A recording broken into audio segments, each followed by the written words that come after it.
ابھی چند دن پہلے علی پور چٹھا کی میونسپل کمیٹی کے CEO اسرار احمد چٹھا نے تجاوزات کے خلاف ایکشن لیا اور کار سرکار میں مداخلت پر FIR بھی کٹوا دی۔ اسی طرح مقامی لاری اڈا کے ٹرانسپورٹر سے بدہوری کے خلاف ایکشن لیا اور متعلقہ ٹھیکیداروں کو زائد چارج کرنے پر نوٹس جاری کر دیے تھے۔ ان اقدامات پر شہریوں نے اعلیٰ افسر کی ستائش کی اور امید کی کرن جگمگائی کہ اب مقامی آبادی کے مسائل کے تدارک کے لیے مثبت اقدامات جاری رہیں گے۔ شہریوں کو امید ہوئی کہ طالبات اور خواتین کو تعلیمی اداروں میں آنے جانے میں دشواری کا سامنا نہیں ہوگا، کہ اب سڑک کے اطراف ناجائز تجاوزات نہیں ہوں گی، چاند گاڑیوں مسافر ویگنوں سے بدہوری بند ہو جائے گی۔ لیکن ایک ہفتہ نہیں گزرا، یہ سب کچھ ایک سراب بن گیا۔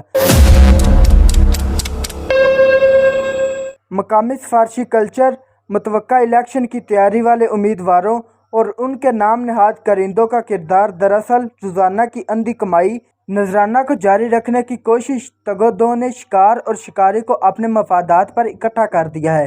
اب وہی ناجائز تجاوزات ہیں، وہی بدہوری ہے، وہی بلدیہ افسر ہے۔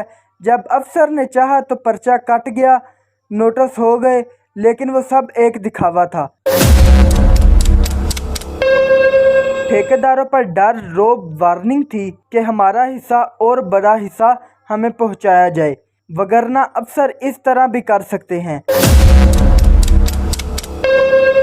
مقامی شہری حیران و پریشان ہیں کہ شہریوں کے حقوق کے نام پر ڈاکہ زنی جاری ہے۔ انتظامی افسر اپنی کرپشن چھوڑنے پر راضی نہیں، ٹھیکیداروں کو کھلی چھٹی ہے کہ جیسے مرضی لوٹ مار کریں، متعلقہ افسران کو حصہ پہنچتا رہے تو سب حلال و جائز ہے۔ DC صاحب سے شہریوں کی اپیل ہے کہ پچھلے ایک ہفتے کی کارستانیاں چیک کریں اور شہریوں کو روزمرہ کی لوٹ مار سے بچائیں۔